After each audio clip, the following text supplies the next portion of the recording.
Welcome back to another episode of the Late Night Show.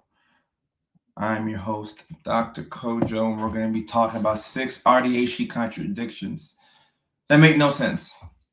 6 ways that AuDHD contradicts itself. Did I spell contradictions correctly? Contradictions. That's correct. Just making sure. 6 AuDHD contradictions. Let's get this light to be correct. We cannot start the show without making sure that there is no sensory nightmare. So let me go fix that real quick. Go ahead and use the comment section to let me know where you're checking in from and your name if it doesn't already show. I think that's better. Yeah, that's better. If it acts up, we will just put it off. We will just put it off because we don't have to do all this. We don't have to do all this. We don't have to do it. Leilani, what's going on? Leilani is checking in from New York City. Our moderator, thank you for coming through. Rainy Green says that they're supposed to be going to sleep. I'm assuming that you're one of my UK boys and girls. If so, thank you for your attention. It's like 2 a.m. over there, which is prime neurodivergent hours. So thank you for your attention. Sharo checking in from Manila in the Philippines. JC, Florida. Olivia, Mexico. Ontario, Canada. Stirred up candles is in Ontario. They're in Canada. They are in Canada. Maryland in the house. Jaquise from Maryland. Desi is checking from Ghana, my home country. Okay. Thumper, Bunny. Is that how you pronounce your name? So people are checking in from all over. People are tuned in from all over the world to hear what we will be talking about today. Texas, Lonnie checking in from Texas. Speaking of Texas, Houston, Texas, April 26th, the big neurodivergent comedy world tour is starting, featuring your boy, yours truly. April 26th, All Jokes Aside Comedy Club, Houston, Texas. I hope to see a lot of y'all there. And I just want to say thank you very much. The ticket sales are moving very well. The tickets are being sold. So Houston, y'all have already told me that y'all are showing up and showing out. I see it in the numbers. So Houston, thank you so much. So the big Neurodivergent Comedy World Tour will start in Houston, Texas, April 26th at the All Jokes Aside Comedy Club. After that, we will be in Nashville, Tennessee at the Zany's Lab, May 31st. That's a Sunday in Nashville, Tennessee. I'm from Nashville. That's why I have all this Titans gear. So Nashville is my hometown. I grew up there, and there's going to be a homecoming for me. So we're going to be coming from the West Coast with a lot of love and a lot of neurodivergence. So thank you so much. Houston and Nashville, those shows, the tickets are moving great. After that, in June, we will be in New York City, June 11th. June 11th, next week, we will be in Chicago, June 18th. So all my neurodivergence, all my neurospicy folks, y'all are my family, and I cannot wait to see you all at these shows. It's going to be amazing. It's going to be amazing. South Africa in the house. Okay. Florida in the house. Helena, I'm forever grateful for you as well. This platform is nothing without y'all, without your attention, without your eyes and your ears. I can't do anything. Michigan in the house. Michigan in the house. Minnesota in the house. Florida. Okay. Ghana, Canada, Jamaica on TikTok, Jamaica. Okay, people checking in from all over. Someone says, sir, I'm neurospicy. Can we get to the content? Okay. Somebody's like, get to the point right away. I'm neurospicy. I know. We have a neurospicy audience here. So we will get to the point. Don't worry. Don't you worry. California in the house. Kate, good to see you. Andrea, Ohio. Aaron from Illinois. I appreciate that. Thank you so much. Thank you so much. Somebody says, I'm also neurospicy. Yeah, everybody here is neurospicy, I'm assuming. Either diagnosed or undiagnosed. But you're somewhere on the spectrum. Oklahoma, New York, Charlotte, North Carolina. Okay, so people are checking in from all over. And tonight we're talking about 6 AuDHD contradictions that make no sense. Okay. Now, the ironic thing about this is that you can separate these two. You can take ADHD by itself, and we can come up with a list of 30 things that make no sense. And you can take autism by itself, and we can come up with a list of 100 things that make no sense. All right. So when you combine the two, I think it's easy to see that we can have some contradictions here. So I have 6 key contradictions about AuDHD that I want to talk about tonight. Go ahead and like the show, especially for those of y'all who are on YouTube and on Facebook. If you're on TikTok, like it as well. Share it with a friend. Share this with all of your neurospicy friends. The people that y'all send the Instagram reels to, the Facebook reels to, the TikToks to, all those people that you send the content out to so that way they would understand you, send this live stream to them, because this is going to give them an inside portal into your life, okay? They're going to really understand you after watching this live stream. So if you're having issues in your relationship and it's communication based or moods, whatever it is, they need to be watching this right now. They will understand you more. They will understand you more, all right? And do your best to not spam the chat, please, so that way we can get as many comments in and I can see what people are talking about so we can get that full engagement as I prepare my list here. All right. When we're talking about autism and ADHD, I think it's important to acknowledge that you can diagnose autism first in kids as young as 18 months. However, people don't get diagnoses in time. People normally wait until they're adults if it wasn't caught in those early formative years. And ADHD, we can diagnose it as young as 5, 6. But there are a lot of people who didn't get that diagnosis for whatever reason. I didn't get any diagnosis until I was 26.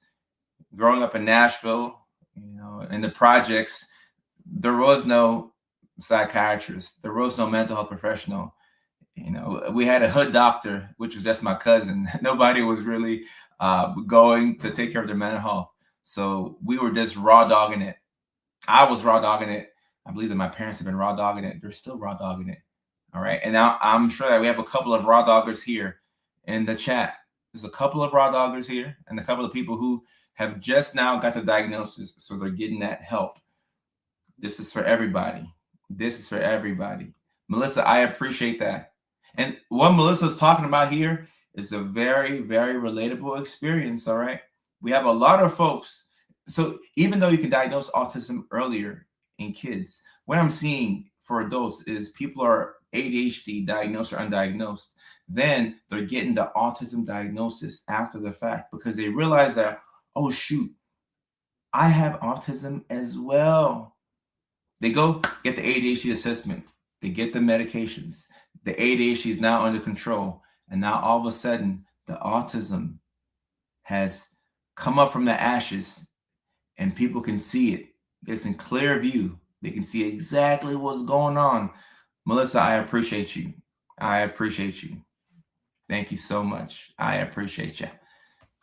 All right, autism, ADHD, 6 AuDHD contradictions that make no sense. All right, to kick off this live stream, number 1, and this one right here, these are in no particular order, but I feel every single one of these. I really do, especially number 1.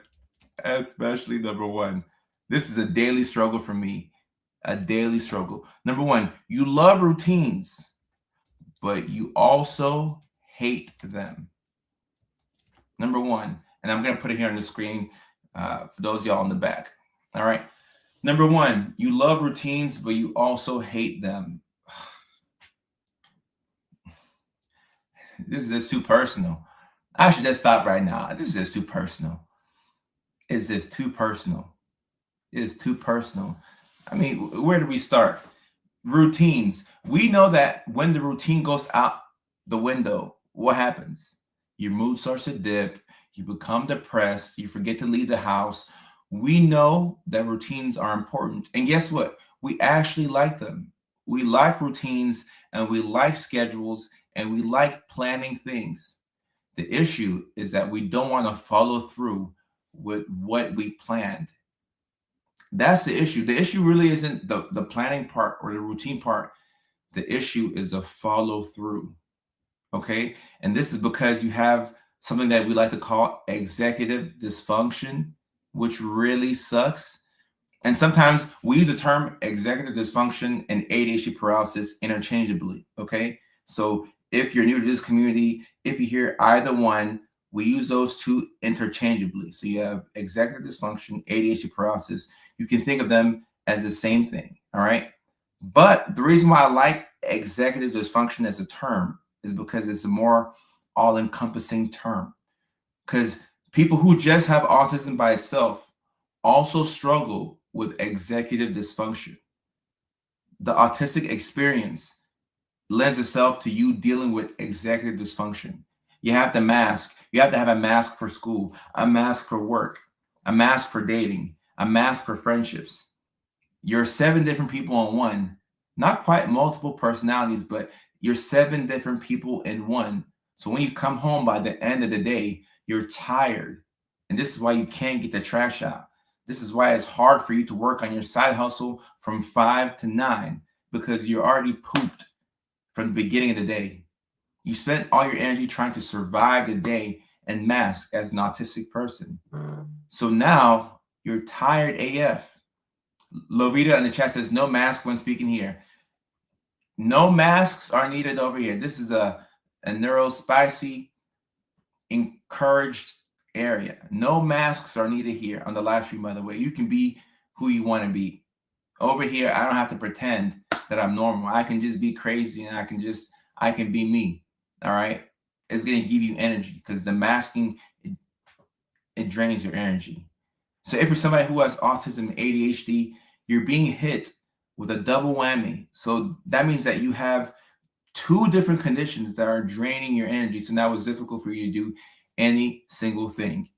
So normally what I see here is the autism part is the part of you that likes to stick to a routine. This is really the autism. I want to stick to a routine and we do things this way every single time. All right. And here's the thing that we have to really look at. All right. When you're talking about routines with autism, I'm not just talking about I wake up in the morning at 7. I go to the gym at 8. I take my protein shake at 9 o'clock. I go see a patient at 9:30. Then I go talk to a friend at 10 o'clock. That is routine, yes. But when you're talking about autism and routine, I'm also talking about systems and order, the way that you do things. So if you're autistic, the way that you get dressed more than likely is the same every single day. You put your underwear on, then you put your pants, then you put your shirt on, then you put your hoodie on. Some people do it backwards. Some people put their shirt on. What? Who am I to say backwards? Because I don't know who you are. But some folks like to go shirt first, then jacket, then pants, then shoes. But regardless of however you do things, if you're autistic, like just watch yourself tomorrow. Every autistic person in the chat, watch yourself, okay? Make a note to yourself. Watch how you get dressed, okay? What do you put on first? Is it socks first? Is it the pants first? Well, I mean, you should put the underwear on.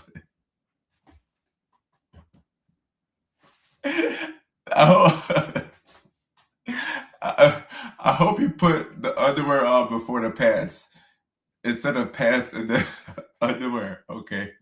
So I hope you put the underwear on and then you put the pants on. All right. But you'll realize that you have an order in which you get dressed. And even when you shower, next time you take a shower, pause and observe yourself. Do you wash your hair first? Do you scrub your balls first? Do you get your armpit first? Get your back first? You normally have a specific way in which you shower. You have a way in which you eat. Do you put the cereal first and then the milk? Or do you put the milk and then you put the cereal? If you ask me, I say you got to put the cereal first and then you put the milk in. If you put the milk in, then It doesn't make sense to me. But there's an order in which you do things. Okay. So when we're talking about routines and autism, it's not just your daily schedule, but it's how you do things. All right. And the video that I made recently, I talked about making the bed. When you're making your bed, let's say you're somebody who likes to fix the pillows first before you do the rest of the bed. If you can't find the pillowcases, that can throw you off to where you don't do the rest of the bed, because we have to put the pillows in the pillowcase and then we can get to the rest of everything else. Pillows in the pillowcase. Then we make the rest of the bed. And if this is how you do things, if you can't find the pillowcases, guess what? You won't make the bed. So if you think you could be autistic, just observe these things, because this is what an autistic person would do. All right. So you love routines. At the same time, you hate routines. Okay. And this is where the ADHD part comes in. The ADHD part, ADHD, between ADHD and bipolar, I don't know which one is I don't know who has more fun, the ADHD person or the bipolar person who is hypomanic. Now, mania, football mania is pretty dangerous. It is fun, but it's pretty dangerous. But hypomania, where you're not quite manic, but you have more energy than usual, hypomania tends to be pretty fun. And ADHD, we want to have fun. Okay. So this is why we don't want to stick to the script. We come up with all of these plans, how we're going to get our stuff done. And then when it's time to execute, we don't do it. And I know that my team and my employees, they know that I'm crazy, but they're so tired of me coming up with a system as to how I'm going to get things done. And then when it's time to do it, I'm like, I don't want to do it. I don't want to do it. I don't want to do it anymore. I was just kidding. I don't want to do it. I lied. I don't want to do it. And it's tough. The people in your life will be frustrated by this. If you're dating somebody and you do this type of thing, they're going to think that you're crazy. And maybe so. There's good crazy and bad crazy. We're good crazy, right? We're good crazy. But until they understand you, y'all gonna be going in circles. It won't make sense. All right. It just won't make sense. And if you're single and you're neurospicy, look for somebody who makes an attempt to know you. And when I say know you, I'm talking about somebody who wants to understand why you are the way that you are. Okay. That's a good sign that you're on the right track. Now, if you're hooking up, if you're just trying to have fun, all right, yeah, you're just having fun. But if you're looking for a life partner, you need somebody who understands what makes you tick and why you are the way that you are. Because if there's no explanation for somebody who creates these routines and schedules, and then you break them when it's time to follow it, it could look like you're trying to gaslight them. And it looks like gaslighting. It's like, all right, why did you tell me that you're going to wake up and then do this and do that? And then in the morning, you don't do what you said you're going to do. Are you gaslighting me? Like, what's going on? So it's important to know the AuDHD brain. You like routines, but you also hate them. If this is you, you need to know that whenever you make a schedule or you make plans, you have to give yourself an out. All right? Don't make plans without giving yourself an out. What does that mean? It means that on your schedule, there should be like 2 or 3 different spots where you can choose not to do that thing, or you can take a break. And keep in mind, things take longer than you expect them to take. So this is why we run out of time at the end of the day. So give yourself an out. Say, okay, I'm supposed to go hang out with friends at 3 o'clock. But if tomorrow comes and I don't feel like hanging out with friends, all right, I don't have to do it. I'm not going to hang out with friends because I don't have to. But if you force yourself to do it, it's going to make it worse. All right. And the reason why you don't want to do these things is because there's a perceived demand. It's the obligation. It's so crazy because if there's no perceived demand on that task, you'll probably do it. But when you tell yourself that you have to do it, now you don't want to do it. Okay. And a lot of little kids get in trouble because, kids are like, I don't want to do it. And as a parent, you're like, I'm not going to argue with this kid. You're 7 years old. You don't pay any bills in here. But the kid would do it if you spun it in a different way, if you gave the child some options. Okay. And a lot of neurodivergent sadness comes from lack of perceived options. All right. You're not sad. You just feel like you have no options. Okay. And you do have options. Like Charles is talking about the taxes in the chat. You don't have to file your taxes. Okay.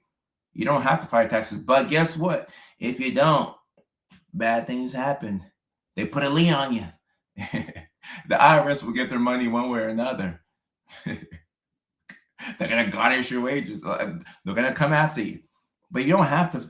You ought to file your taxes. But you don't have to. You know what I'm saying? So look at things from that perspective. Like, you ought to do this. You ought to do that. You don't have to, but it's a pretty good idea to file your taxes, all right? We want to stay on the right side of the law. You want to stay on the right side of the law. Number 2, this one right here. This one hit me in my throat too. Number 2, you want everything organized, but everything around you is messy. Okay. Now, I don't know how this makes any sense. There's no real explanation for this. It doesn't make sense. But you want things to be organized, but everything around you is messy. So more than likely, the routine, the order part is coming from the autism. Now, the ADHD part is a big reason why you struggle to keep things clean. Now, keep in mind, you can be autistic and also struggle to keep things clean, especially if you're masking a lot and you're burnt out. And because when you're tired, you can't clean. And I don't care if you have a cleaner or not, you still have to put things away. If you don't put anything away, by the end of the day, your place is dirty. It's chaotic. It's messy. And now you can't find key things that you have to find. The keys are hidden underneath a pile of clothes. And then you forget to take the clothes from the washer to the dryer. And when you do that, the clothes, they sit there for a while and then they start to stink. Now you have to rewash the clothes again. And not because you have to rewash this load, the load that was next, we're behind on that. It's like one thing makes everything else worse. All right. So the reason why you're frustrated is because you want things to be organized. You really do. You hate it when things are messy, but you yourself struggle to keep things clean. You struggle to keep things clean. I'm looking at the comments. People are saying that they have doom piles all over. And then Brad says there's a method to my madness. And I agree with Brad. There is a method to the madness.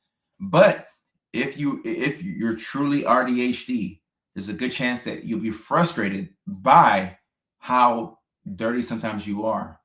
So if this is the case, if you have both of these monsters inside of you, the ADHD and the autism, you gotta be nice to yourself, because you're gonna be living sometimes in a dirty environment and you don't like it. You don't want to be in a dirty environment, but hey, we ran out of gas at 3 p.m. and it's 6:38. We have no more gas. The clothes are just going to have to be there. The dishes are just going to have to be there. It is what it is. All right. And even with a housekeeper, they can come twice a week. You'll still make the place dirty because you have a hard time putting things. Sometimes something will be on the floor, like a wrapper, like Butterfingers wrapper, something like that. And instead of just picking it up and putting it in the trash can, you can't do that because you ran out of gas. You ran out of gas, and it really sucks.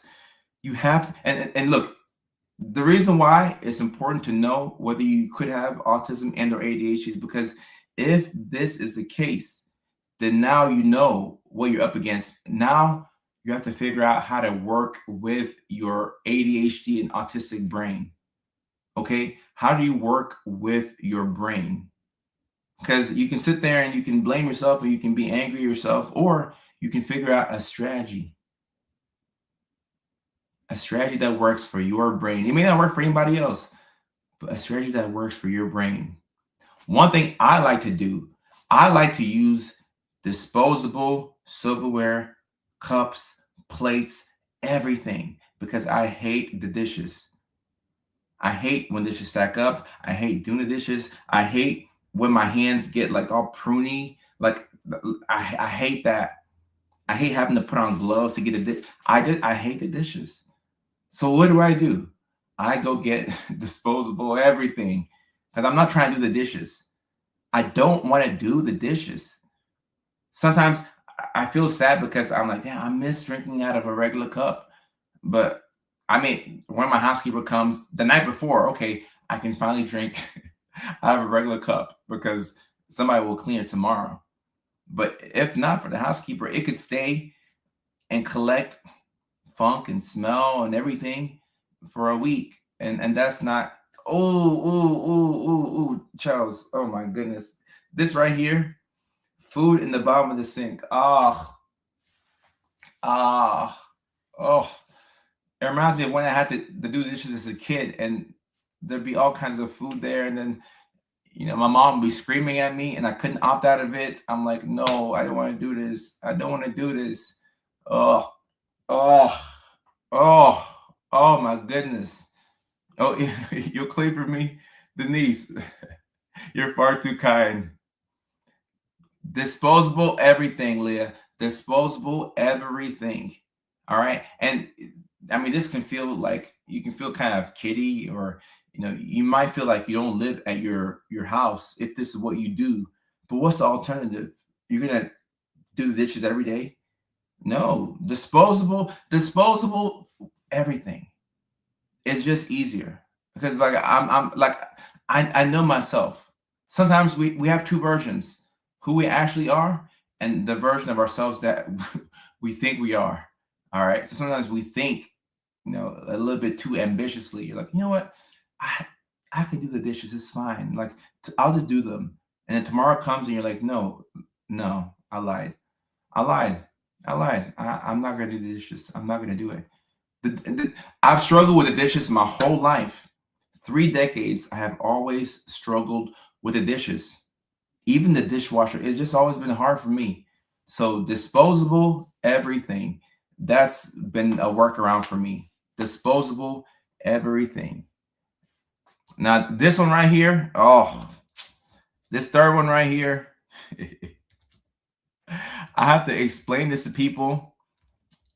And in relationships, this one really gets me. You want to be alone, but you also feel lonely often. All right. And if you're truly AuDHD, there should be no explanation on this one. You want to be alone, okay?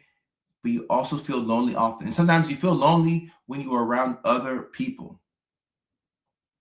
Doesn't make a lot of sense. You want to be alone, and you feel lonely around other people. And sometimes you can feel lonely by yourself, but for the majority of the time, when you're by yourself, you actually feel pretty good. And people think that this is a good thing. I think this is a good thing, but this is kind of scary, because people, now this is also ADHD, but primarily autism. A lot of autistic folks can stay inside the house for quite some time. You could be in the house for 3 days without going out the front door. And guys, this is not good at all. It's not good. I know people are difficult. Like, people get to peopling, and it's tough. But we can't be stuck in the house. Like, we got to get out the house in some capacity. Like you have to get outside the house some way, somehow. You have to, but you enjoy your own company. So that's good, because you have people who sometimes cannot be by themselves, and that's his own issue. And Zane says people are stupid. People do stupid things a lot of the times, but we are social beings. We have to be outside of the house. And Zane says, and do what? Leave the house, go for a walk. Go for a drive, spin the block, go to your local dive bar and make a random conversation with somebody. You have to get outside of the house. Okay. So you want to be alone, but you don't want to be lonely. All right. So you want to be alone. You don't want to be lonely, but you do feel lonely often. And sometimes you feel lonely when you're around other people. And one of the biggest reasons why AuDHD individuals tend to be lonely is not because you don't have like people around you. It's because you don't have people around you that understand you. So it's one thing to be amongst a lot of friends or like people, and it's a whole nother thing to be around people who understand you. Have you ever been hanging out with a friend and for a moment it just kind of goes quiet? Like y'all are talking and out of nowhere you just kind of stop.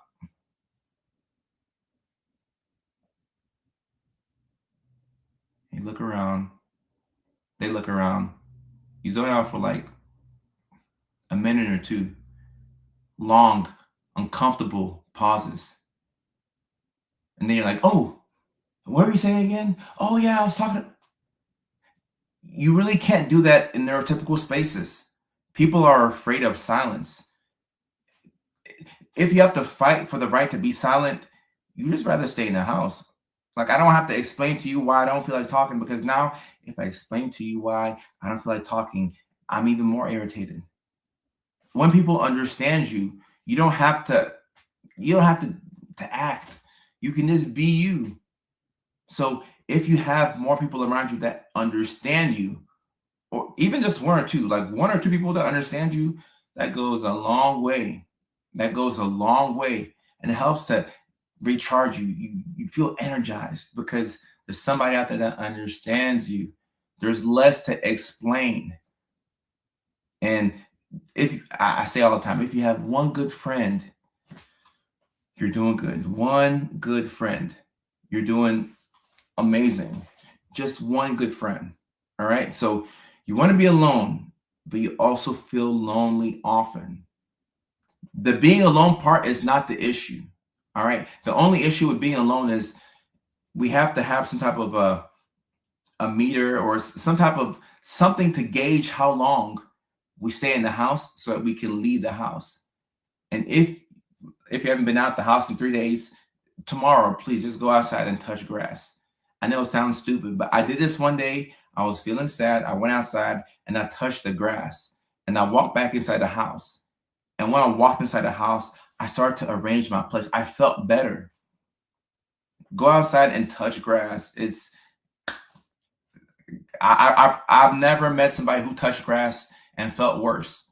What, the grass is going to electrocute you? Or no, like go out and touch grass. Like it'll make you feel better.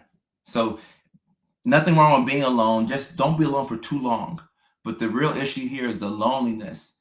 It's the fact that there's nobody that really gets you.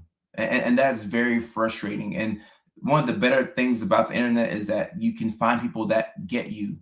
Obviously, internet safety is a thing. You have to make sure that people aren't creeps, like, yeah, so on, so on and so forth. But it's the feeling of being misunderstood that drives you up the wall.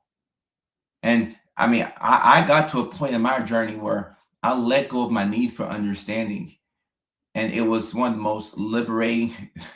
Heather said, I go outside and smoke grass. Heather, whatever floats your boat. That's funny. That's funny right there. But letting go of my need for understanding was one of the most liberating things that I did for myself. I remember I was talking to a girl, and we were at Frog Hollow Restaurant in Augusta, Georgia. And we're talking, and along the way, I was like, I let go of my need for understanding. And she was like, wow, that's powerful. And I'm like, yeah, like I'm not gonna explain to you, like I don't need to be understood anymore. Now, do I? Yes. But in general, if people don't understand me, like it is what it is. Like argue with a wall. Like you don't have to understand me. I understand myself. And I have a couple of close friends that understand me.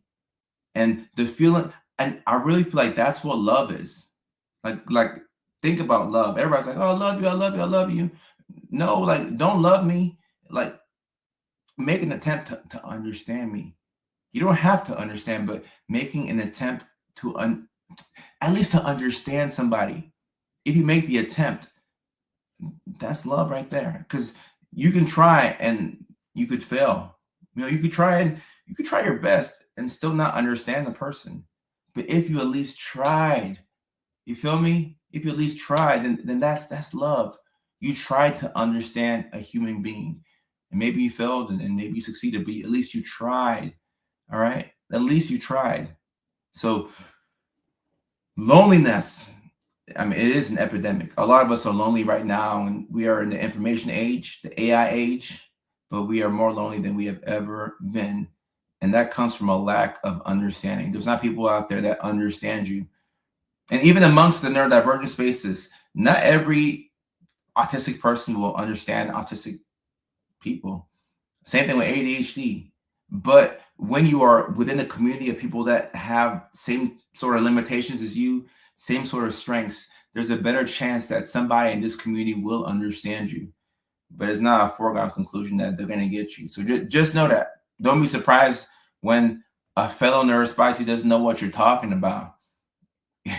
Now, the chances of that happening are less, than it would be with the neurotypicals, but it can still happen. It can still happen. Oh, Mickey Ficky, this fourth one right here. You notice tiny details, but miss obvious things. So you're thorough, but you're forgetful. All right. If this is you, come to the front of the congregation. Let me put my hand on your head. All right. You notice tiny details, but you miss obvious things. All right. You like to be very specific with things. And this is either the ADHD hyperfixation or the autism where you're very detail oriented. That is what explains why you notice the tiny details. All right. So this is the person who is writing an email. All right. This is a very important email. Okay. This is a very, very important email for work. You proofread it, you look through, and you realize that you made 3 typos. All right. You caught 3 typos that somebody else didn't catch. You sent this email to your friends and say, hey, this is a big email. I need a promotion at work. Huge email. Like tomorrow's a big day. I'm sending this email today at noon. Tomorrow is the day I find out whether I get the promotion or not. You send the email to a couple of friends. They proofread it. They say it's fine. Then you look through it one more time and you're like, oh my goodness, 3 typos right here. You catch the typos, but then you forget to send the email. All right. You catch the typos, but you forget to send the email. All right. And this sucks because the most important thing was to send the email. It helps if you have a grammatically correct email. That way you don't look dumb. But if you don't send the email, now you didn't hit send. You didn't hit send. And then you go into your Gmail and then you look and you see drafts. You're like, drafts? I don't have nothing in drafts. And then you're like, oh, shoot, that was a that was an important email I was supposed to send. And then you have all this guilt and you're like, oh no, like I'm dumb. The negative voices take over. All right. We have brains that work twice as hard as everybody else's. So you'll spend so much effort doing every single thing throughout the day, waking up, showering, going to bed, waking up.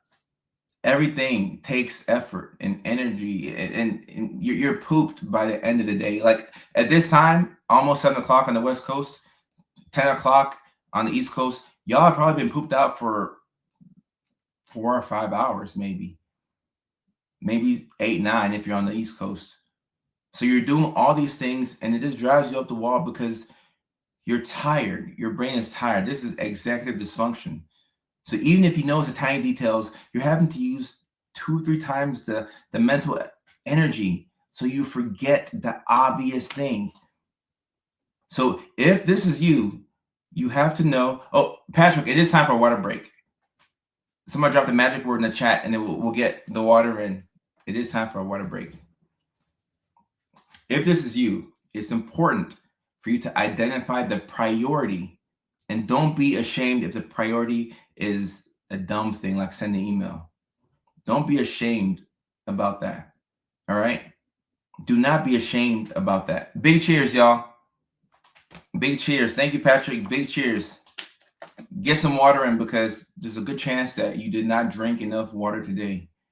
If you have autism and ADHD, I'm quite confident you did not drink enough water today.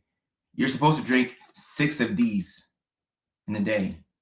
Big cheers. And I didn't drink 6, so I'm a hypocrite.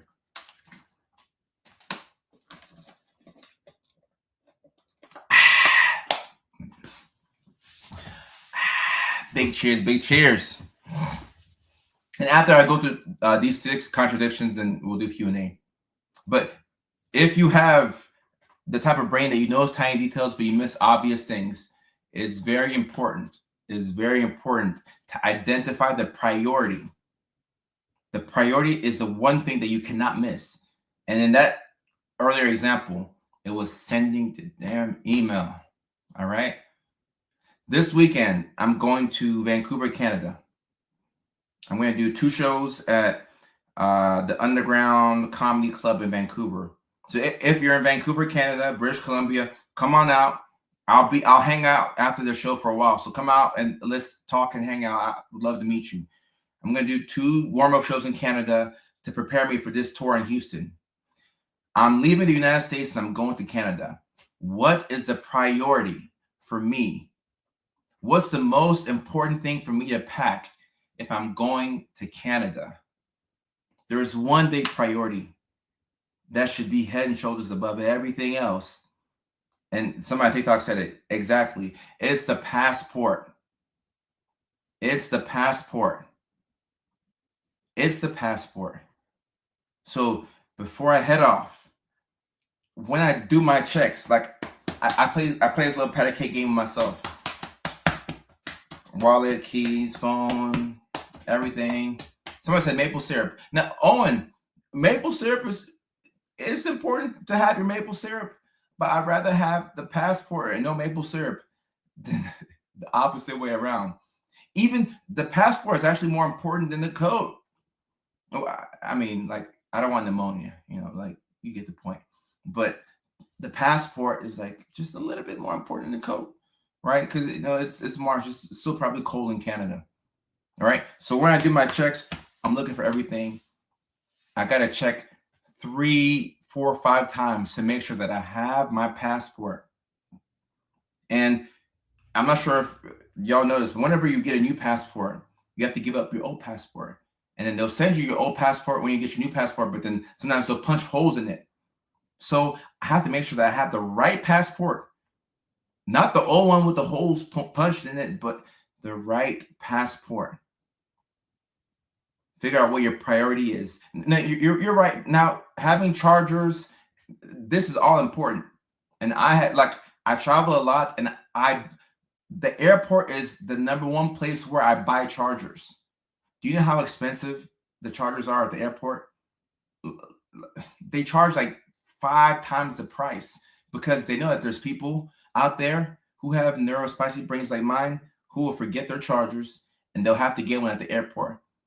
So chargers are important, but I'd rather have my passport and no charger than charger and no passport. So you have to identify the every single day. If you're watching this live stream and you think you're AuDHD, or even just autistic or ADHD, every single day you have to figure out what's the most important thing for me to do today. What thing, if I don't do it today, is going to set me back? Normally it's 1 or 2 things. What 1 or 2 things must I do today and you do that thing first. You pack the passport first, and the charger should probably be second. Know myself, and I should probably pack multiple chargers, multiple, because like my heart is, my spirit is broken from how many chargers I've had to purchase over the years. It's not a good look. Not a good look at all. Not a good look at all. Now, the fifth thing, this also very frustrating right here. You can focus for hours or not at all. And that is the ADHD tax, Charles. You can focus for hours or not at all. All right. So when we think of hyper focus, we think about the person who has ADHD, right? I think that's the first thing that comes to mind. The person who is hyper focusing on a thing. And I mean, a hyperfixation can last all night. You got to be careful with a hyperfixation. You ever been so locked into something that by the time you looked up, the sun was coming up? The sun was coming up by the time you took a glance up, because you're like, oh my goodness, I've been up for how long? You're into a deep dive. All right. Normally it's on something that you actually enjoy. This is why you can focus on a thing for hours. All right. So when you combine, we have ADHD and autism, we potentially combine the ADHD brain that can hyper focus for hours with the autistic side of your brain that has intense special interest, and you can lock in on something for hours. But you'll have times where you have no focus at all. You ever had a day where you had the whole day to yourself and you said, okay, today I'm going to get a lot of things done because I have nothing to do today. It's a nothing day.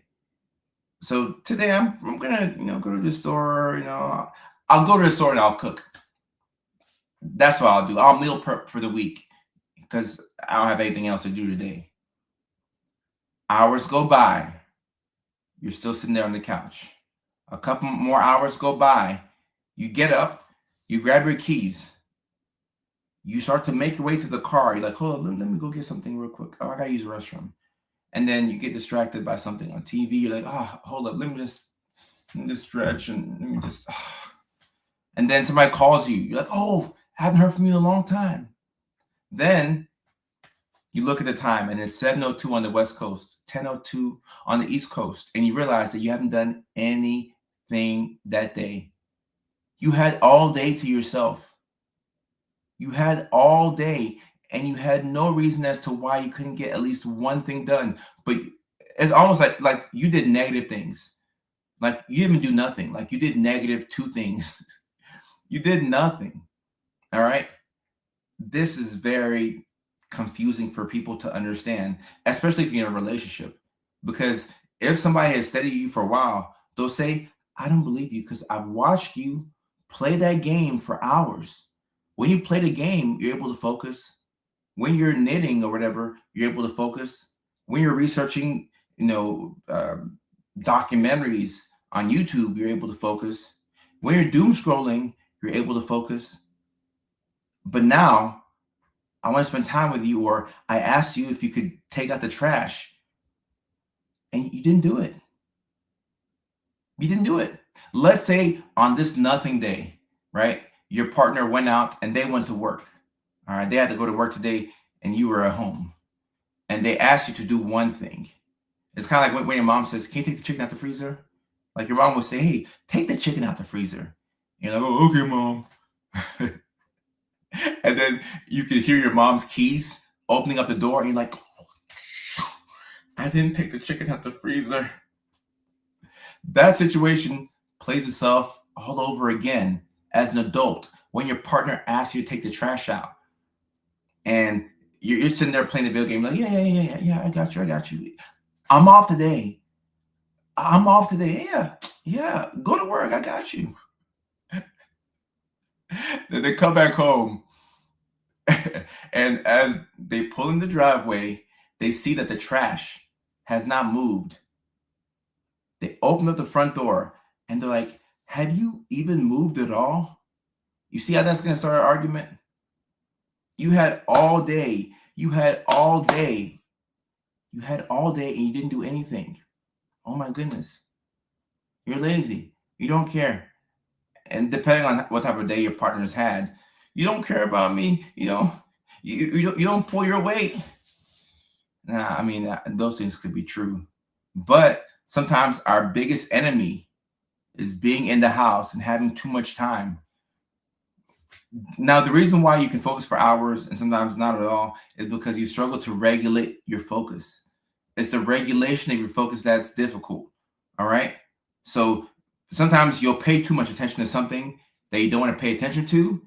And other times you won't pay enough attention to the thing that you want or should be paying attention to. So it's the regulation of your focus. And this is primarily an ADHD thing, but you also see it with autism. Because if you're autistic, right, and autism means that the way that you communicate with the world is different from how a neurotypical person will communicate with the world. So if you're autistic, you have a different language. So because you're talking one language and the rest of the world is talking another language, you're not going to be on the same page. So that right there, that will drain your ability to regulate your focus. And now you throw in the ADHD, it's like, damn, like, dang, like, I couldn't get the trash out. But I did win 3 national championships on NCAA with Alabama. I won 3 national championships. I got a couple of trophies. I won the Super Bowl on Madden. I played Call of Duty. I had fun. But I didn't get the trash out. And now, girlfriend wants to fight. They want to fight. So it's important to know that you have this type of brain that has autism and or ADHD, especially if you have both. You will really struggle with this sort of thing.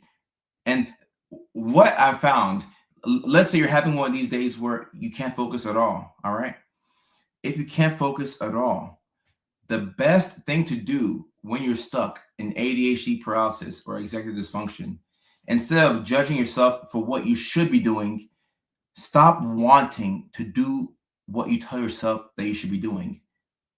Because the reason why you're upset, where you have the internal conflict, is because you're stuck on the couch and you want to do the dishes. You notice how 4 hours can go by and you still haven't done the dishes? So instead of, like, the issue is not the dishes. At one point or not, the dishes will be done. But the issue is you having the desire to want to do the dishes, but not having the follow through to get them done.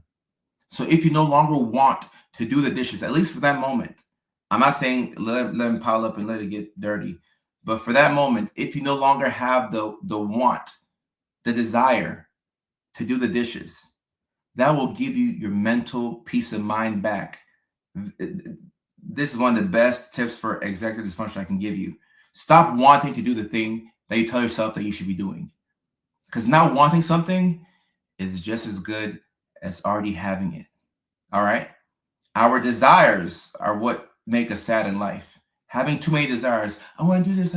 Still be ambitious. But when you want too many things and you only have the capacity to do a certain amount, it's going to make you very sad. All right? Because you just can't get that thing done. So if you no longer want to do the dishes, then for those 4 hours, you are actually present. You actually got to enjoy yourself.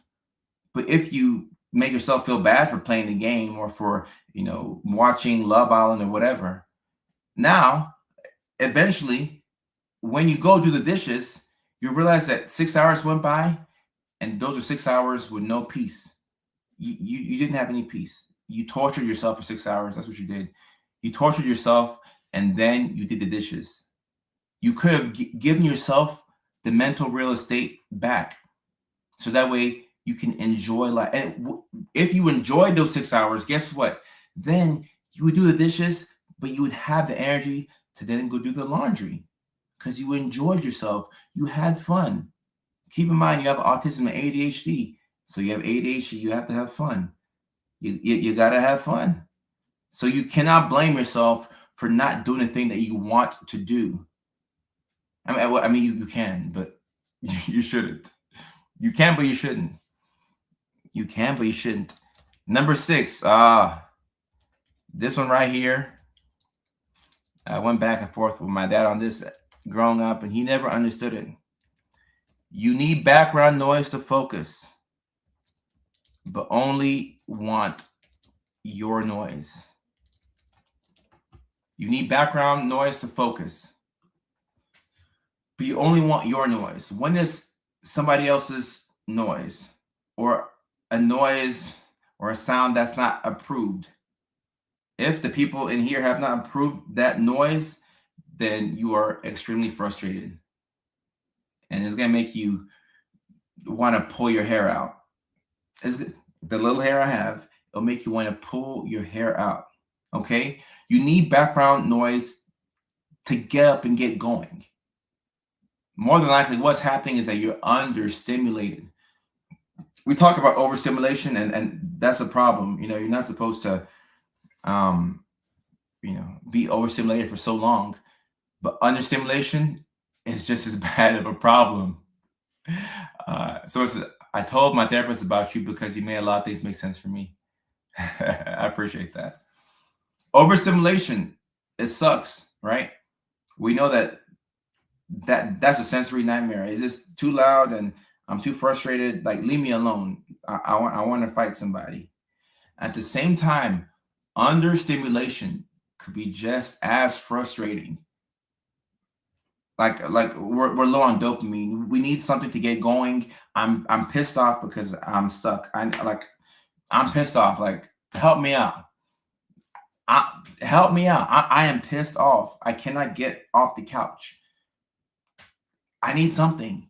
Then you realize, oh, I need music. I need music. Oh, then you cut the music on, and it's your favorite mixtape, or it's your favorite album, or it's your favorite song. And don't let it be a song that you've been repeating all week. A song that's giving you a lot of dopamine. If you play that song on repeat, all of a sudden now you have energy to get the housework done. Now you have energy to send a couple of emails, because guess what? You are in a good mood. You're in a great mood now. So now you're actually sending emails. You can be talking to somebody on the phone and you have the background noise on. And not because you've heard your favorite song, you're in a good mood. So now you turn the music off and you go turn the TV on. And you put it on like Sports Center or the Weather Channel, or the History Channel. And then you have some background noise playing. So that way you have some type of sensory input. And now you're on the phone. So you're not really on talking to somebody and listening to what they're saying on TV, but you just need that to be on in the background so that you can get the powers to do everything else. Now, when somebody or something introduces a sound that you did not approve, now you become very, very, very upset. You become very upset. Let's say you're hanging out in the living room and a friend's over. You've been listening to music all morning. You've been dancing. You've been stimming. You've been doing your thing. Now your song, and now your friend wants to play their song. And they're playing it at a low volume. And you're like, nah, you need to go somewhere or put headphones on. And they're like, no, but you just got them playing your music. I'm playing more music to help you focus. And you're like, yeah, but no, I have to be in control of the music that's playing. I have to co-sign on the background noise that's playing. I can't do it. Or let's say maybe your friend or your spouse or somebody, they're doing the dishes. The sound of the running water could piss you off. Or the laundry. Just any sound that you did not approve of, because like you created this environment for yourself. So because it's specifically curated for just you, any outside noise, you're going to become a hound for any outside noise. And once you detect it, you're like, all right, this is too much. No, it's too much. I can't do it. It's too loud. And the funny thing is, you could be blasting music and that's not too loud for you. But somebody quietly playing something that you didn't approve is just way too loud. And it's not really the volume that's the issue. The issue is that you didn't co-sign that sound. On top of that, you're not in charge of that sound. Your friend, they hooked up their phone to the Bluetooth and they're the ones playing it out. No, no, no. I have to find your phone. Give me your phone so I can cut it off, because I didn't give you the permission to do all this. You're doing too much. I didn't give you permission to do this. So this is gonna really drive you up the wall when there are other noises in the area that have not been approved by you. Okay. And it's important to understand that it's not a volume thing, but it has to do with understimulation and autonomy. Autonomy, like I've talked about this in videos before, but autonomy is a non-negotiable if you're autistic. For ADHD as well, because if you have ADHD by itself, you will struggle with demand avoidance. So autonomy is so important. You have to know that you are in control of a certain thing. And what makes it worse is that a lot of us are like addicted to control, or our perceived control, when in actuality, we don't really control a lot. There's actually very little that we control. Just the things that we can control. Sometimes we don't control the controllables, but there's very little that you can control and manipulate. Got you later on, and we'll go to 1 minute 30. I mean, 1 hour. I said 1 minute, 1 hour 30. You have to know that autonomy is something that if you don't get that, a lot of relationships crumble because you needed autonomy, but you didn't get it. Whatever your partner was asking you to do, maybe you wanted to do it as well, but because they told you to do it, now you don't want to do it. That could be the dishes. It could be sex. It could be booking a vacation. You just have to be somewhat in control. And it's not really you being in control. You have to feel like you're in control. Like that's the weirdest thing about all of this. We have to feel like doing something before we do it. And it's so dumb, and I hate it, but you have to figure out how can you make yourself feel like doing the task that you have to do. Because if you don't feel like it, I promise you, you won't do it. You won't do it. You just won't do it. You won't do it. How can you make yourself feel like doing that thing? Charles, I get it. You have to feel like you're in a safe place. One complaint that I've had before, being stuck. Michaela, it sucks. One thing that I've had as a complaint in past relationships is flowers.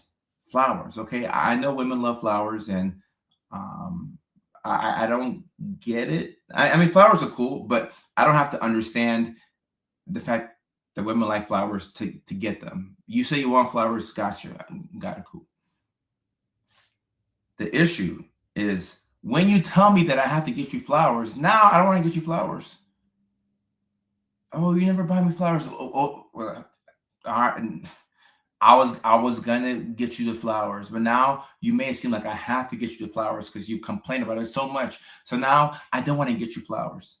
And it's not really the flowers. Like you can go to the grocery store and get flowers, or actually I can go to the flower shop and get the flowers. Okay, I'll grab them.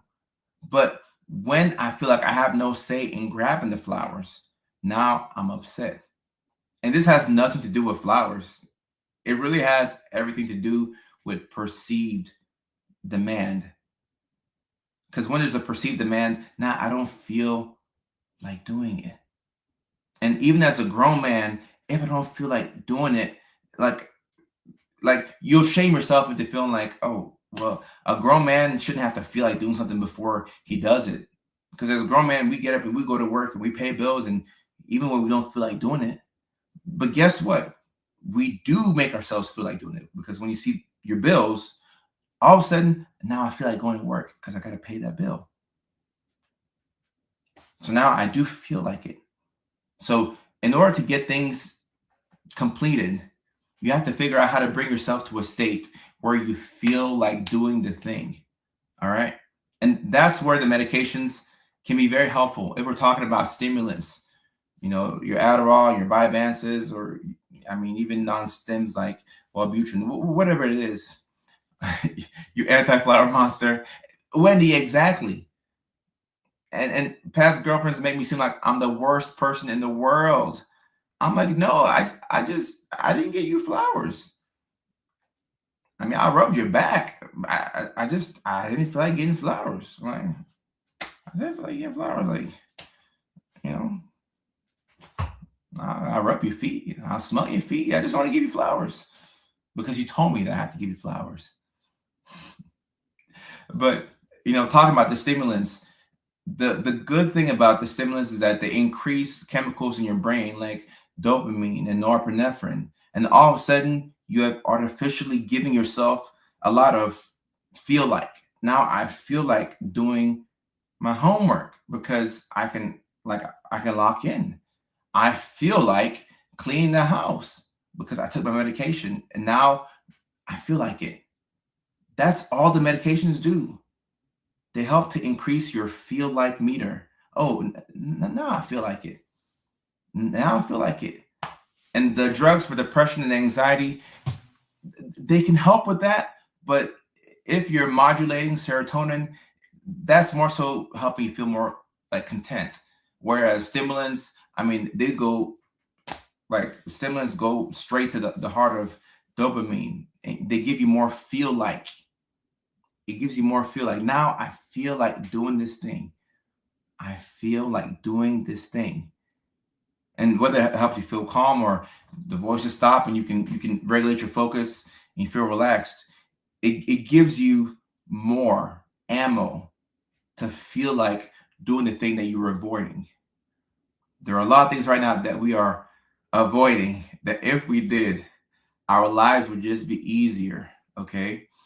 But in order to get those things done, we got to feel like doing it. We have to feel like doing it. So when a child is going back and forth with a parent and they say, I don't feel like it, believe them. Now, okay, like the way I grew up, kids don't call the shots. And when I have kids, like it's going to be the same deal. Kids will not call the shots. But I do believe that kids need to be heard. Like whatever you say as a kid may not, like I'll probably still do my thing, but like, yeah, I do want your input on it. I do want your input on it. But when kids say, I don't feel like it, especially if they are your kids and you're neurospicy, especially if you are neurospicy and your partner is neurospicy and your child is starting to exhibit some of these signs, okay, then most definitely your child has to feel like doing that thing because they have your genes. So this is just you and a little human who doesn't want to do this thing. So if you figure out a way to make them feel like they have autonomy over it, there are different things that we can do as parents to make kids feel like they have an option when they have no option. Like the kid who doesn't want to brush her teeth, and you're like, hey, I got a red toothbrush and a blue toothbrush. Which one do you want? And now because the child's like, oh my goodness, I get to choose. Let me get the blue one. Now the child takes the blue toothbrush, they run to the bathroom, they put the toothpaste on, and they brush their teeth, and they're happy, all the while forgetting that they brush their teeth because they're locked in on the fact that, oh, you gave me an option. Oh, that's cool. So even for kids go to go through a lot of the same things that we go through as adults. And ADHD medication and anxiety. That's the second question on ADHD meds and anxiety, Emily. So the stimulants can sometimes make your anxiety worse. Yes, so that is true. Some people who have real bad anxiety, the stimulants will make you a bit more anxious and on edge. And if that's the case, then you may have to try different stimulants. You may have to experiment with the long acting versus the short acting, or use a non-stimulant. But there's two sides to that coin because there are some people who are anxious because they're just like baseline anxious. Like you're always waiting for the other shoe to drop. Like you're just always anxious. Then you have other people whose anxiety comes from the fact that they're not getting things done. And if that's the source of your anxiety, then the stimulants will help. A lot of my anxiety comes from that second one. The fact that my to-do list has been piling up and I haven't got anything done, and it just keeps getting worse and worse and worse and worse and worse and worse. So when I take my medications, now I'm able to get something done. And then guess what? Once I start to do things, I feel a whole lot better. I feel a whole lot better. But anxiety is anxiety, in my opinion, is not a good enough reason to not give yourself the option of looking into ADHD meds or even non-stimulants. Because I mean, raw dogging ADHD, especially if you have autism as well. Man, like I remember my raw dogging days. It was hard. It was hard. I made it work. Like I'm shocked by how far I came as a raw dogger. But if you're able to look, it doesn't have to be like the meds. Like I say meds because that's what I do. So people think that I'm like trying to like I get paid off of somebody taking Adderall. No, that's not the case. I take the meds and they have changed my life. So I'm saying what I have done, because I remember when I was a raw dogger and now I have a condom for my ADHD and life is a little bit better. A lot better, actually. I ain't gonna lie. A lot better. A lot better. A lot better. A lot better. And Brad, I didn't even talk about sleep. I could really make a part 2 to this because we even get to sleep. We even get to sleep.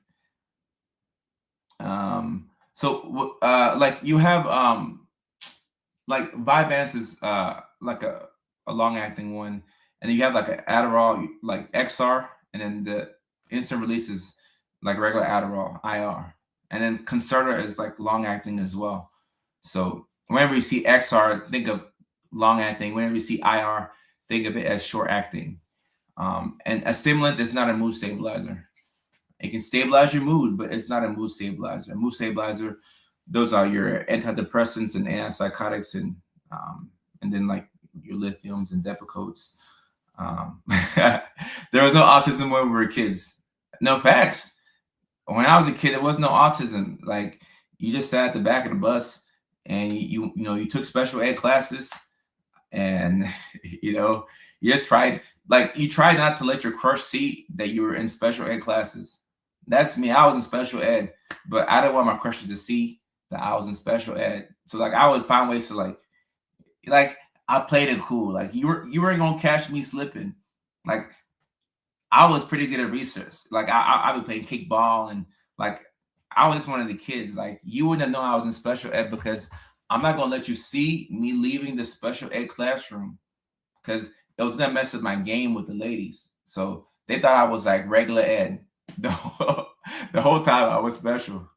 The whole time I was special. And Robbie, funny you say this. I feel like this is one of the words that you can't say on Twitch. There's a couple of buzzwords that they won't let you say. I think I won't even say it now because I don't know what you can and can't say. But yeah, like Lonnie, the special ed was gonna mess up my game with the ladies. Like I didn't need Amanda to know that I was in special ed. So I had to, like I felt like a undercover agent for real. Just like hiding my, my special edness. So like I was cosplaying as a regular ed kid. What did I say? I think I said Adderall, XR, then Concerta, and then Vyvanse. No one knew I was raw dogging. No one knew I was ADHD until I was adult. And years of raw dogging hit a wall. Right. So you normally hit a wall with raw dogging. So like that was me at 26. At some point you hit a wall. And that's how a lot of people find the content. Like you get to a point where you can raw dog no more. And then you go looking for answers. And whether you type certain things into TikTok or Facebook or Google, like our phones listen to us. And then they're like, this person is researching like ADHD stuff. Let's put Dr. Kojo's content on his phone. But yeah, you normally hit a wall where there's only so much that you can do. Zayna, yeah. Vyvanse, the C is an S with Vyvanse. C is an S with Vyvanse. It was BED class and 401 plan submission. They made me sit in the front and I hated it. Right, and this is the thing, like you shouldn't be like I don't have any kids, so like I haven't been to an elementary school in a long time. But you shouldn't separate. Like I get being in a special class, but if you're in the same classroom, you shouldn't do things to make other kids like you separate the kids who have like IEP plans and the 504. Like you want them to feel, like you want to sit with your head held high and not feel like, damn, I'm special. Like it's okay to be special, but you don't want to feel special, So but look, if you're born in the 80s, man. Yeah, like you said, it was no autism. You were just special. Yeah, othered cat. That's a good way to say it. And I'm assuming you're born in 84 based off of the name right here. 84, yeah.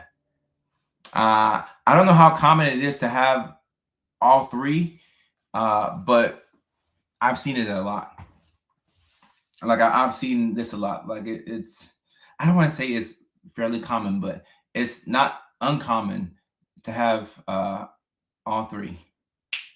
It's not uncommon to have all three.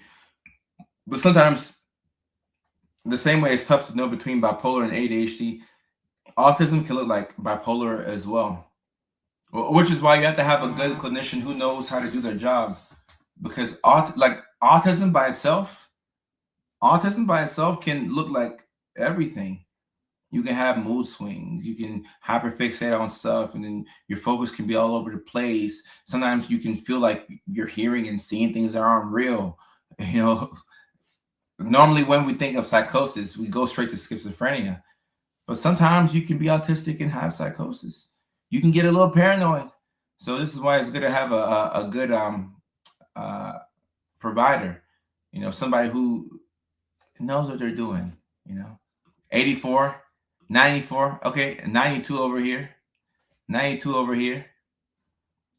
I was only 10 years old. What do you Austin's talking back and forth with God. Serquan and Depico. Okay. Those are two staples. Two staples. I'm looking at TikTok. David 96. Rachel 78. People dropping when they were born. Okay, let me see. 93. Okay. 81. Another 93 baby on TikTok. Oh, Cherie on TikTok says, does autism ADHD cause you to have paranoia from childhood? So you can have trauma. Trauma can lead into paranoia. Yeah, trauma can make you paranoid. It most definitely can. Cherie, it definitely can. It's not just like bipolar or schizophrenia. Let me see what else we got here. 85. Okay, Brandy. 85. 88. Courtney. Emily 70. Emily look great for 1970. 72. Wendy, same thing. Colleen, I can't see a photo, but 79. 83 diagnosed last year. Can't see a photo. Robbie 80. Okay. Lori 70. Lori, okay, I see you, Lori. Who's that? Is that I can't see who else in your photo. Y'all look like y'all having a good time. 99. I remember when people who were born at 99, like I thought that they were young. 99, that person's in their mid-20s. Yeah, where are they at? 77, 70, 87. I have not seen a 2000s baby yet. I'm still looking for my first 2000s baby. 86. Okay, Trevor. 82. Lisa, you look hella young. Y'all look so. Somebody made a video about I think did I stitch it? Somebody made a video asking why autistic people look so much younger than their actual age. And at least Lisa, I'm not putting autism on you. Like I'm not putting it on anybody. but y'all look way younger than your actual ages. 76, 89, 98, 86. Matt, you look hella young. You look like you're 25, unless that photo was from years back. 84. Y'all look hella young. Yeah, you took the words out of my mouth. 1970. Wow. Being autistic is the key to staying young. 2000. Oh, our first 2000 baby. On TikTok, we have another 2000 baby. Amy on TikTok is 2004. 04. Lolly Glock is 85. Trudell is 74. Katie 82. 1950. Backseat. You look super young. My guy, 1950. I don't even believe it. 74. 1970. Olivia Ray, 1970. You look like you're 20 something. 76. 98. Wow. 88. Oh my goodness. The key to being young forever is being autistic. Just turned 40. Let me look at Matt's photo. Bro, nah. That's crazy. Oh my goodness. Wow. 80 baby, best shape of my life. We tend to be late bloomers. That's why I see 84. Wow. 86. 80. You say in Florida too. 80. They have good hearts. Probably so. And I'm gonna study that more because I really want to know why. Yeah. 1970? What? I'm 40. Fountain of youth. Somebody needs to study this. Why autistic people are just so much younger. My goodness, this is no, Selena on TikTok. I think that I am onto something. I really am onto something because I feel like we're late bloomers. We're late bloomers for sure. We're definitely late bloomers. Colin on TikTok, I appreciate you. And Colin, not everybody who works at the psych hospital like doesn't care. Like I care, and I've always loved the psych hospital. I don't think I'll ever have a more enjoyable job than being at the psych hospital. So a lot of us care, Colin. A lot of us care. I look young, but my bones feel 60. Yeah, so how we feel and how we look, two different things. Because sometimes our back gets the back, and sometimes we feel like we're like way older, but we look young. I really do believe that neurodivergent people, like, we're late bloomers. Like, everything happens later for us. We get the joke later. We tend to get into our careers later. I feel like sometimes we even tend to get married later. Like, and there's science that explains it because our frontal lobe develops later than it does for people who are neurotypical, especially when you have ADHD.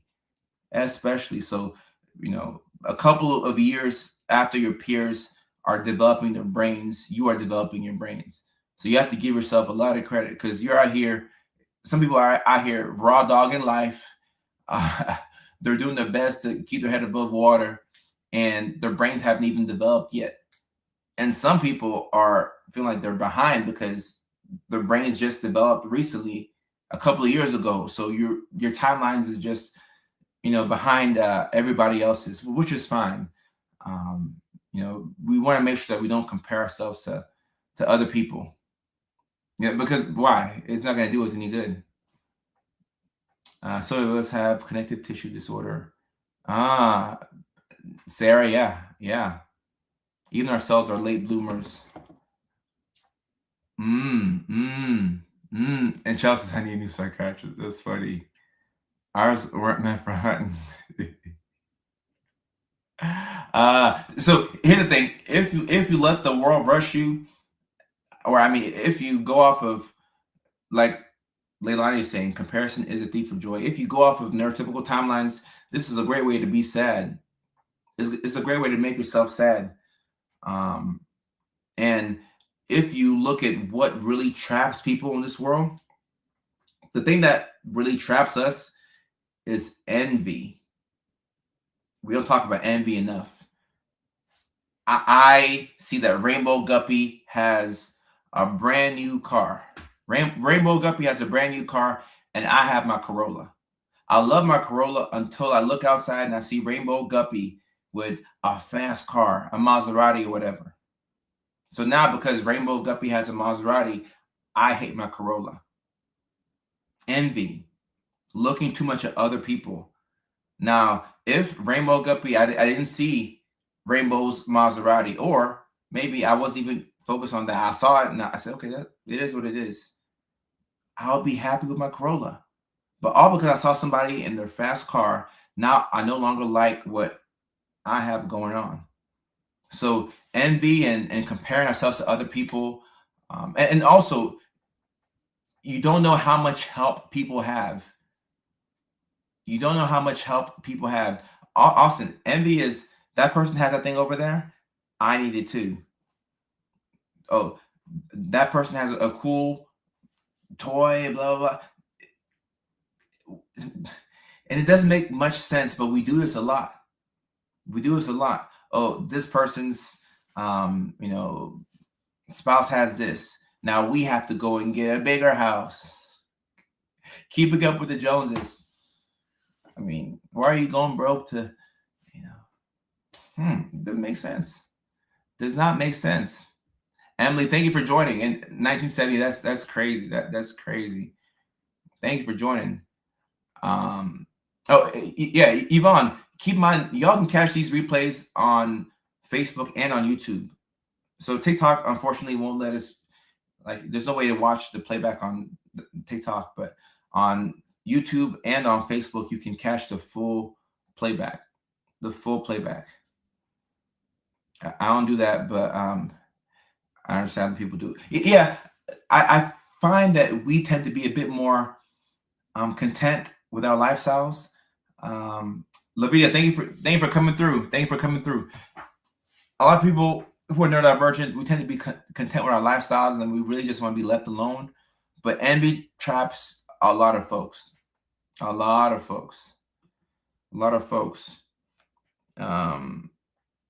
What about intense anxiety? The person on TikTok who asked that question.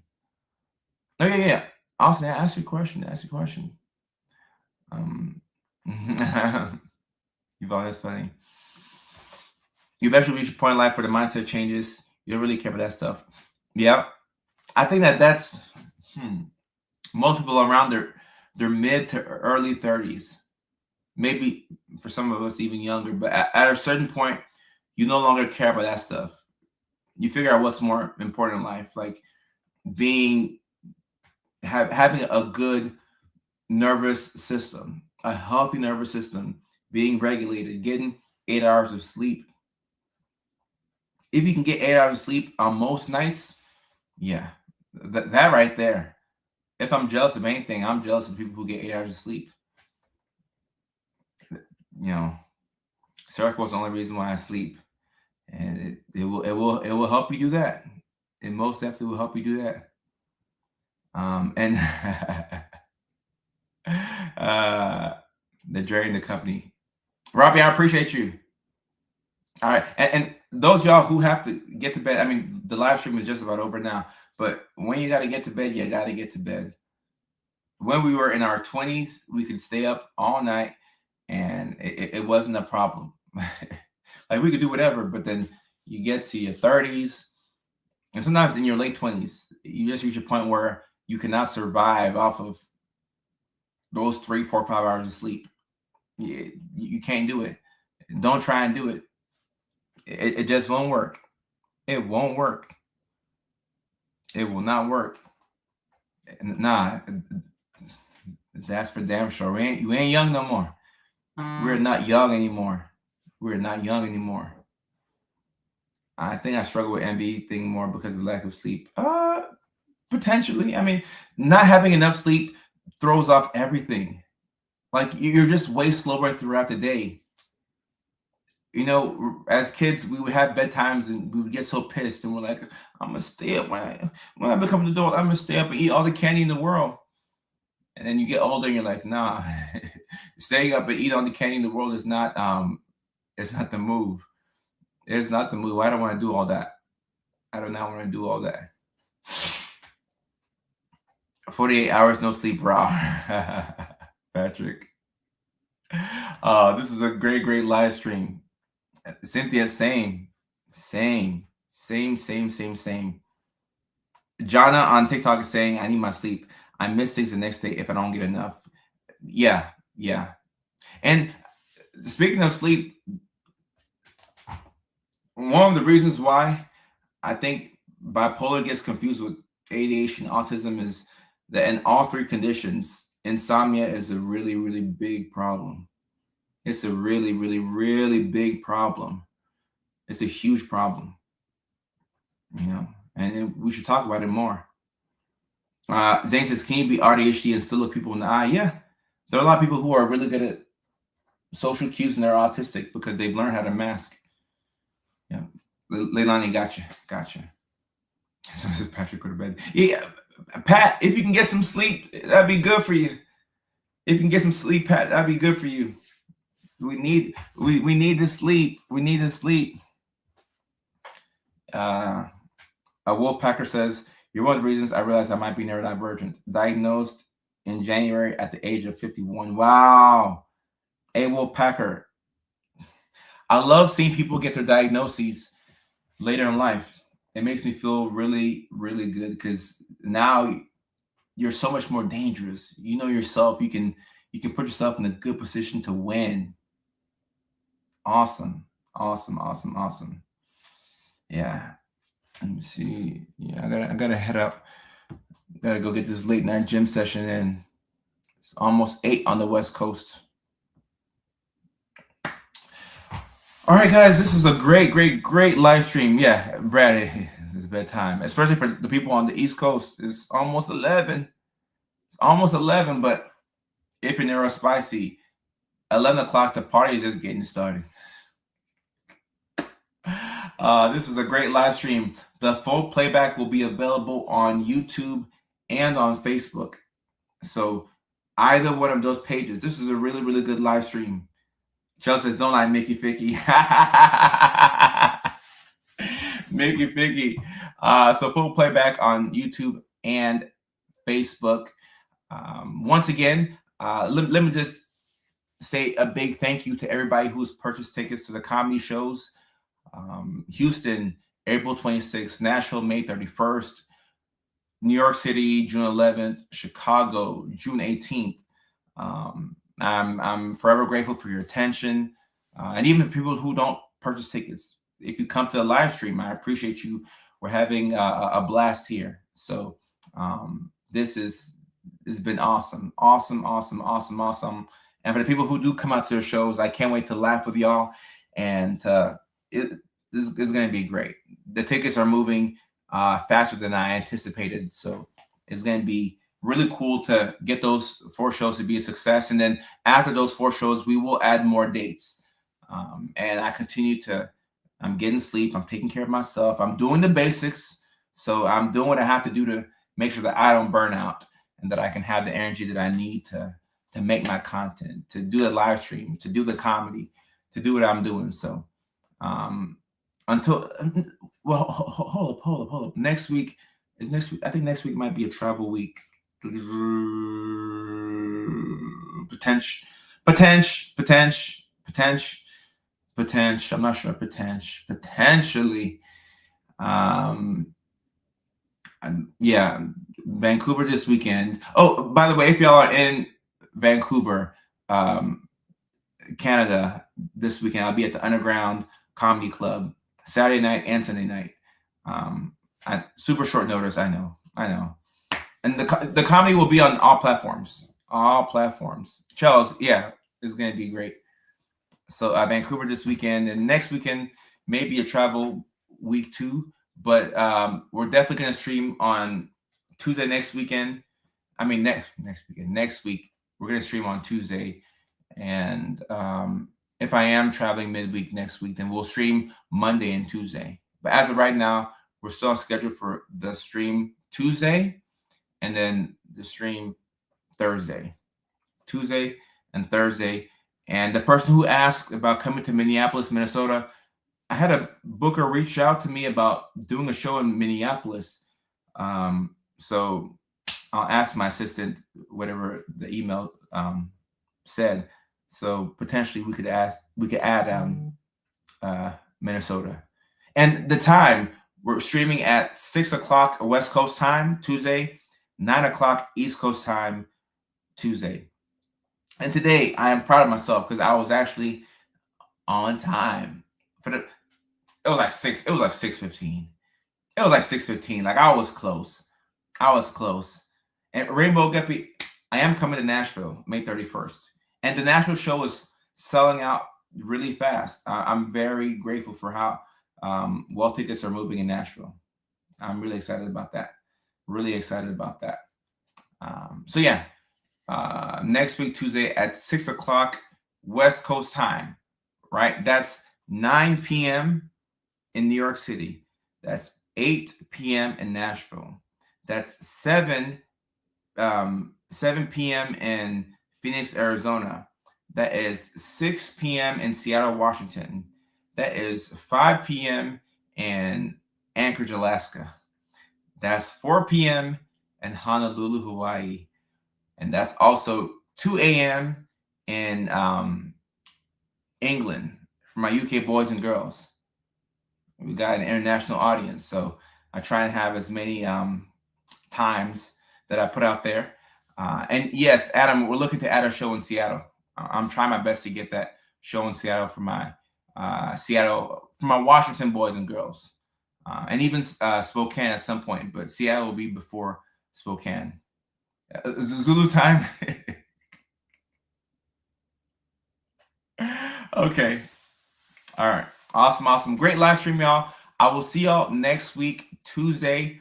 And I can't wait. This is a great live stream, and I know Tuesdays is going to be just as amazing. So until then, y'all do your best to get some sleep, and I will do the same. Peace. Take care. I love y'all.